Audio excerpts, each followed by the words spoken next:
संदीप ने अपनी माँ के कहने पर गांव में शादी कर ली थी। लड़की का नाम था सुनीता।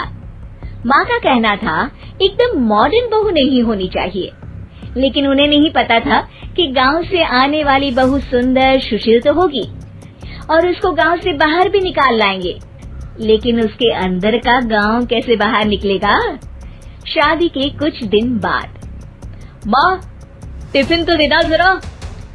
बेटा अब तो स्कूल नहीं ऑफिस जाता है, माँ से नहीं अपनी बीवी से टिफिन मांगा कर। ओके माँ। सुनीता टिफिन ले आओ। एक लो टिफिन, इसके अंदर पिस्ता डाल दिया है। पिस्ता? पिस्ता क्यों? सास जी ने बोला था ना कि आपको पिस्ता बहुत पसंद है। ओहो, मैंने पिस्ता नहीं पास्ता बोला था, पास्ता। पास्ता? कहीं होता है पास्ता? अरे बेटी तू रहने दे, मैं बना दूंगी। अच्छा किया कि पाव भाजी बनाने का नहीं बोला, वरना किसी के पाव बना देती है। सुनीता को बुरा लगता है, लेकिन उसकी नादान हरकतें कम नहीं होती। ऐसे ही एक दिन, अरे तुमने ये क्या लगाया है? अरे आप वो फूस फूस करके लगाते हैं ना, वही। दियो? कहाँ दियो? किसको दियो? अरे वही ना जिससे खुशबू आती है। हाँ सही पकड़े हैं। अच्छा लेकर तो आना। कौन सा डियो लगाया तुमने? अभी लेकर आते हैं जी। संदीप की बात मानकर सुनीता अंदर से खुशबू वाला फुसफुस लेकर आती है। ओएमजी! ओएमजी मतलब ओ माय गणेश ना। अरे ओएमजी छोड़ो, ये खुशबू वाला फुसफुस की बात कर रही थी तुम? हाँ इसी की, फिर से सही पकड़े हैं। अरे देवी, लेकिन आप सही नहीं पकड़े हैं, ये डियो नहीं है। डियो नहीं है तो क्या लियो है? अरे ये रूम फ्रेशनर है, जिसको कमरे में छिड़कते हैं, खुद पर नहीं। कोई बात नहीं, माँ कहती थी आत्मा किराएदार है, शरीर एक किराए का कर्म। हम शरीर पे ये डाल लिए तो क्या फर्क पड़ जाएगा। अरे बहू, ओ बहू, मेरे लिए फल तो ले आ, फिर मैं बाजार जाऊंगी। सुनीता अपनी सास के लिए फल लेकर आती है। अरे बेटा, पपीता, तरबूज और सेब फल ऐसे कैसे खा लूं? काट कर तो ले आ। माँ जी, मेरे गांव में तो खेत से उठा के सीधा खा लेते हैं। अरे ये तेरा गांव नहीं है ना। अरे संदीप, तू ही कुछ समझा देना इसको बेटा। मैं कैसे समझाऊं माँ, ये तो माइक्रोवेव को भी भट्टी बोलती है। कल मैंने बोला हाय कैसी हो, तो बोलती है किसी को हाय नहीं लगानी चाहिए। अरे सुनीता, तेरा क्या होगा? अभी तो कैसे बताऊं माँ जी, अभी हम कुछ करेंगे फिर पता चलेगा क्या होगा, लड़का या लड़की। हे भगवान, कहाँ से आ गई है? रामपुर से जी, आप ही तो लेकर आए थे मुझे। अरे मुझे माफ कर दो। पहले कोई गलती तो करिए जी, आपकी तो सारी गलती माफ कर देंगे हम। हाँ अरे बहू मेरी बात सुन, फल यानी कि फ्रूट जब भी लाए ना तो काट कर लाना, ठीक है? जी ठीक है माँ जी, फल यानी फ्रूट यानी काट ही लाऊंगी। सुनीता रोज ही कोई ऐसी हरकत कर देती जिसकी वजह से उसे घर में दो बातें सुननी पड़ती। एक दिन, माँ मेरे बॉस घर पर आने वाले हैं शाम को, उनका बर्थडे है, फैमिली साथ नहीं रहती उनके, तो यही पार्टी कर लेंगे। उनको अच्छा लगा तो शायद मेरा प्रमोशन भी हो जाएगा। मैं ना फ्रूट केक लाकर फ्रिज में रख दूंगी और तेरे साथ आज खाना मैं बनाऊंगी, ताकि जब साहब आए तो खाने में कोई गड़बड़ ना हो। शाम को जब सारी तैयारियां हो जाती है, संदीप के साथ बड़ी साहब भी घर आते हैं। आप फ्रूट केक तो ले आना बहू, फिर खाना खाएंगे। और इस सब की क्या जरूरत थी, आपने बुलाया वही काफी है। सर आपका परिवार शहर में नहीं है तो हम ही आपके परिवार जैसे हैं सर। इतने में ही सुनीता फ्रूट केक लेकर आती है और बड़े साहब की टेबल पर रख देती है, और जैसे ही केक के ऊपर का बॉक्स हटाती है, ओह ये क्या है? केक तो कटा हुआ है, मैं तो ऐसा नहीं लाई थी। आप मुझे शाबाशी दे सकती है माँ जी, मैंने ही केक काट दिया। आपने कहा था ना फल यानी फ्रूट यानी हमेशा काट के लाना, तो फ्रूट केक भी तो फ्रूट ही है ना, तो मैंने पहले ही काट लिया। होना में समझदार। अरे बहू, ये क्या किया? केक हमेशा वही काटता है जिसका जन्मदिन होता है। तुझे एक बात भी समझ नहीं आती, एक नंबर की बेवकूफ है। पूरा माहौल बिगड़ चुका था। संदीप को लगने लगा था कि साहब उसे प्रमोशन तो दूर की बात है, कहीं डिमोशन ना दे दे, लेकिन साहब बीच में ही बोल पाते हैं। अरे अरे कोई बात नहीं, ये इनकी बेवकूफी नहीं है, इनका भोलापन है। बेटा आप कहाँ से हो? रामपुर गांव से। अरे वाह, गांव से? फिर तो आपके गांव में ताजे फल और सब्जियां मिलते होंगे। हाँ सही पकड़े हैं, हम तो काटते भी नहीं, सीधा खा लेते हैं। मैं ना एक बार तुम्हारे गांव घूमने जरूर चलूंगा। क्यों संदीप, ले चलोगे ना? मुझे गांव घूमना बहुत पसंद है। बस फिर क्या था, संदीप और सास दोनों खुश हो गए, क्योंकि साहब को सुनीता ने गांव की बात करके खुश कर दिया था। अब संदीप का प्रमोशन पक्का था। शिक्षा, कभी भी किसी भी गलती पर घबराना नहीं चाहिए। हो सकता है कि उस गलती की वजह से आगे बड़ा फायदा हो जाए। मयंक की बीवी नेहा की हाइट बहुत ही कम थी। वो इतनी नाटी थी कि लोग उसका कई बार मजाक बना देते। अरे नेहा, तेरे लिए तो मुझे किचन में टेबल रखना पड़ेगा। माँ जी, इतनी भी नाटी नहीं हूँ मैं, और हाँ, हिल्स पहनकर तो बिल्कुल आपके बराबर आ जाती हूँ। अरे तेरे पापा ने महंगी कार का लालच दे दिया, वरना तो मेरे बेटे के लिए लंबी लंबी लड़कियों की लाइन लगी थी। क्या बताऊं तुझे, कटरीना फैल थी उनके सामने। पर माँ जी, आपका मयंक भी तो हाइट में कौन सा अभिषेक बच्चन की तरह है जो कटरीना मिल जाती। वैसे भी मेरी और इनकी जोड़ी तो राम सीता की जोड़ी है, राम सीता की। एक दिन सभी खाना खा रहे होते हैं, तभी माँ, दाल बहुत अच्छी बनी है, जरा और देना। रुको जी, मैं लेकर आती हूँ, किचन में है, वैसे भी मैं खड़ी ही हूँ। ये सुनकर सास हंसने लगती है। तुम खड़ी हो या बैठी, एक जैसी लगती हो। बस कीजिए जी, अभी हिल्स नहीं पहनी है, वैसे भी हिल्स पहनती हूँ तो आपके बराबर ही लगती हूँ। एक दिन नेहा सब्जी लेने बाहर निकलती है तो पड़ोसन कहती है, अरे देखो देखो कितनी नाटी है, मयंक तो दिखने में अच्छा है, हाइट भी ठीक ठाक है, फिर क्या जरूरत थी ऐसी नाटी बहू लाने की। दहेज बहन दहेज, अंधे हो गए थे पैसों के पीछे, अब करे जगह हसाई। दोनों की बात नेहा सुन लेती है और उसे बहुत गुस्सा आ जाता है। आंटी जी, एक बात बताओ, मेरे पापा के पास पैसे हैं, उनको अच्छी लड़की की तलाश थी, ये पसंद आए और शादी हो गई, इसमें मेरा क्या कसूर है जो आप लोग मुझे सुना रही हैं? अरे नहीं नहीं नेहा, हम तो तेरी सास की बात कर रहे थे कि कितनी लालची औरत है। देखिए, वो लालची नहीं है, हाँ उनकी कुछ शौक है जो वो अपने बेटे से पूरा करवाना चाहती है, और देखा जाए तो उसमें उनकी गलती भी क्या है भला। अगर इन्होंने मुझसे शादी की है तो जरूर कुछ न कुछ तो अच्छाई नजर आई होगी ना। और अब ना तो मैं आपकी बहू हूँ और ना ही आपके रिश्तेदारों को मुझसे मिलना है, फिर ये बात समझ नहीं आई कि आप इतना परेशान क्यों हो रही हैं। ये बोलकर नेहा वहां से निकल जाती है। नेहा, चलो तैयार हो जाओ, हम लोगों को एक पार्टी में जाना है।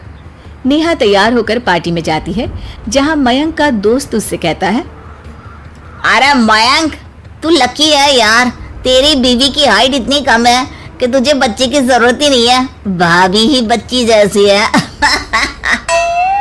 और मयंक, मेरी बीवी इतनी कम हाइट की हो ना तो मैं तो घर से बाहर ही ना निकलूं, कहीं फुदक कर चली गई तो लेने के देने पड़ जाएंगे। सभी नेहा पर हंसने लगते हैं। तभी पार्टी की जगह पर आग लग जाती है। अरे भागो यहाँ से, जल्दी करो, निकलो यहाँ से। अरे लेकिन बाहर के दरवाजे पर ही आग है, अब कैसे बाहर निकलेंगे, कोई रास्ता भी नहीं है। अरे रास्ता है ना, अगर कोई इस खिड़की से बाहर निकलकर अगर सामने के दरवाजे में आग को बुझा दे तो सब निकल सकते हैं। तभी नेहा उस छोटे से जरोखे से बाहर निकलकर आग को बुझा देती है। अरे वाह, भाभी जी ने तो आज हम सबको बचा लिया। वाह भाई वाह, बीवी हो तो ऐसी, अपने पति ही नहीं बल्कि यहाँ मौजूद सभी की जान बचा ली है इसने। भाई मयंक, माफ कर देना, तेरी बीवी तो सच में कमाल है। मुझे ये बात पता है और मुझे मेरी बीवी पर गर्व है। नेहा मुस्कुराकर अपने पति की तरफ देखती है। कुछ दिनों बाद जब नेहा और उसकी सास मार्केट जाती है, वहां पर अरे भैया, ये कपड़ा तो देना, कितने का पड़ेगा?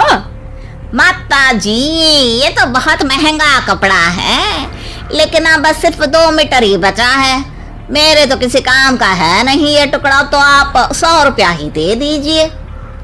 अरे भैया, तो मैं क्या करूंगी इस टुकड़े का, लेकिन वैसे है बड़ा ही सुंदर। तभी नेहा बोल पड़ती है, इसमें तो मेरी पूरी ड्रेस बन जाएगी। ये कहकर वो कपड़ा ले लेती है। अगले दिन नेहा वो ड्रेस पहनकर सास के सामने आती है। अरे वाह नेहा, ये ड्रेस तो बहुत ही सुंदर लग रही है, बड़ी महंगी होगी ना? अरे कपड़ा तो मैंने ही पसंद किया था, बस पूरा नहीं था तो इसने ले लिया। सिर्फ 200 रुपए की ड्रेस है ये पूरी। देखो माँ जी, नाटी होने का भी कम फायदा नहीं है। जैसे तैसे दिन कट रहे थे। सास और पड़ोसियों के मजाक बनाने का सिलसिला चल ही रहा था कि एक दिन मोहल्ले से जोर जोर से आवाज आती है, हाय रे, मैं मर गई, भगवान मैं क्या करूं? अरे क्या हुआ? देखते हैं तो सभी एक हॉल के सामने भीड़ लगाकर खड़े हैं। मेरा बेटा प्रिंस गड्ढे में गिर गया है। पड़ोसन जोर जोर से रोने लगती है कि तभी वहां नेहा आ जाती है। रोइए मत, मैं प्रिंस को लेकर आती हूँ। ये बोलकर नाटी सी पतली सी नेहा गड्ढे में घुसकर बच्चे को बाहर ले आती है। अब क्या था, एक बार फिर नेहा के लिए पूरा मोहल्ला तालियां बजाता है। मुझे माफ कर दो नेहा, मैंने तुम्हारी हाइट का कितना मजाक उड़ाया था।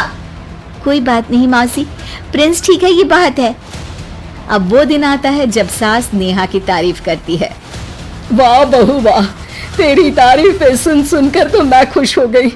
आज तो तूने ये साबित कर दिया कि समाज में इंसान अपने रंग रूप और लंबाई चौड़ाई से नहीं बल्कि साहस और हौसले से काबिल कहलाता है।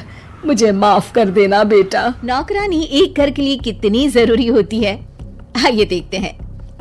अरे बहू, ये देख, सारा साबुन बर्तन में रह गया। ये नौकरानी कोई काम नहीं करती, गंदा काम करके चली जाती है और ढेर सारा पैसा ले जाती है। अरे मम्मी जी, उसने तो साफ किया ही था। मेरे ही हाथ से इस ग्लास में सर्फ गिर गया था। अरे बस कर झूठी, उसे बचाने के लिए सारी जुगत लगा ले, लेकिन मैं तो इसे निकाल कर ही रहूंगी। हमारे जमाने में ना कोई नौकरानी थी और ना ही ये चिकने बर्तन। चूल्हे के जले बर्तनों को राख रगड़कर साफ किया करती थी मैं। अरे माँ जी, मैं कहाँ बचा रही हूँ उसे, और वैसे भी आजकल नौकरानी जरूरत नहीं, स्टेटस सिंबल बन गया है। अब आप बताओ, मैं मुन्ना को नीचे घुमाने ले जाऊं तो लोगों से क्या बोलूं? झाड़ू पोछा खुद लगा रही हूँ। लोग सीधा यही पूछते हैं कि कौन सी नौकरानी काम कर रही है तेरे घर पर। अरे बस कर, ये भी कोई बात होती है? मम्मी जी, आप नहीं समझेंगी। शाम को नौकरानी घर आकर काम कर ही रही होती है कि सास को कहती है, माँ जी एक बात बोलूं, बुरा न मानना। अरे वैसे तो मुझे तेरी शक्ल ही पसंद नहीं है, बात क्या खाक पसंद आएगी। अरे माँ जी, सुन तो लीजिए क्या कह रही है। तो मैंने कौन सा उसका मुंह पकड़ लिया है? अरे माँ जी, वो लाल साड़ी पहनती हो ना, ना पहना करो। सास का गुस्सा अब तो 7वें आसमान पर होता है। अरे वाह जी वाह, क्यों ना पहना करूं? और तू होती कौन है ये बताने वाली कि मैं क्या पहनूं क्या ना पहनूं? अरे माँ जी, पूरी बात तो सुन लो, वो बोलना क्या चाह रही है। अरे बुरा न मानो आंटी जी। अरे कौन आंटी? अपनी उम्र देखी है तूने? 2-4 साल ही छोटी होगी मुझसे और मुझे आंटी बोल रही है। बहू सर पर हाथ रख लेती है। अरे अच्छी खासी उम्र दराज हो और आंटी ना बोलूं? मैं तुम्हारी बहू से भी 4 साल छोटी हूँ। क्यों दीदी? बोलती भी क्या, एक तरफ सास यानी पति की माँ, तो दूसरी तरफ नौकरानी जिसके बिना घर का काम नहीं चल सकता। वो दरअसल माँ जी की शादी में बहुत जल्दी हो गई थी ना। अच्छा ये झगड़ा छोड़ो, ये बताओ तुम माँ जी को लाल साड़ी पहनने से क्यों मना कर रही हो? वो ना इनकी उम्र की सारी औरतें सोसाइटी में इनके लिए बात करती हैं कि तुम्हारी सास बुढ़ी घोड़ी लाल लगाम है। बहू को ये सुनकर गुस्सा आ जाता है। अरे वाह वाह, कौन बोलता है जी? खुद क्या है यहाँ की औरतें बाल सफेद लेकिन टाइट जींस और कोई कुछ भी पहने। अरे पहनना हमारा निजी हक है, किसी को कुछ हक नहीं बनता कि वो मेरी सास के लिए कुछ बोले। मैं आज ही जाकर माँ जी के लिए लाल जींस लेकर आऊंगी, फिर देखो कोई क्या बोलता है। अरे चुप लाल जींस।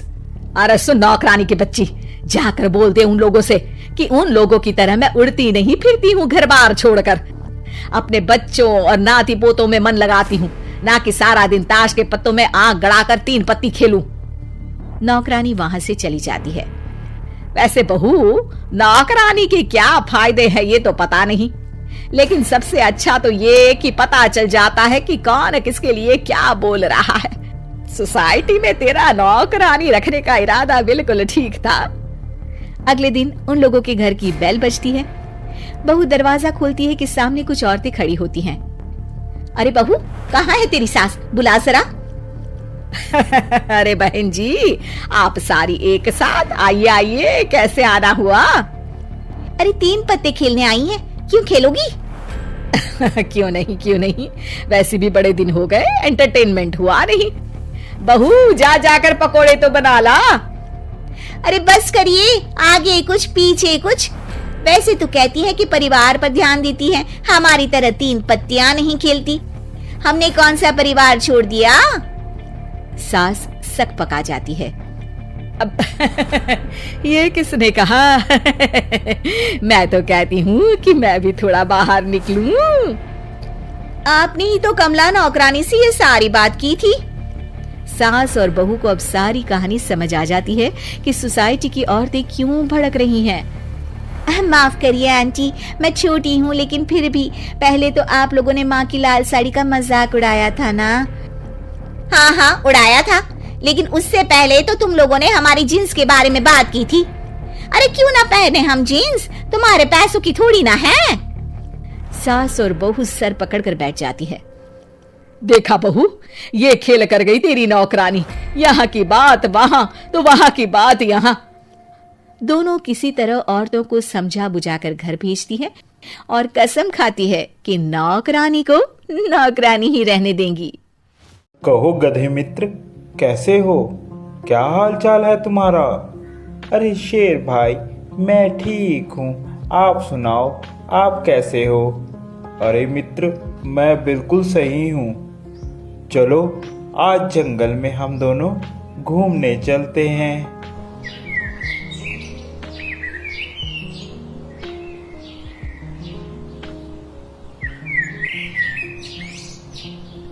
जब शेर और गधा एक साथ जंगल में घूमने जाते तो जंगल के सभी जानवर उन्हें देखकर वहां से भाग जाते। गधे को ये लगता कि शायद वह मुझे देखकर भागते हैं और मुझसे डरते हैं।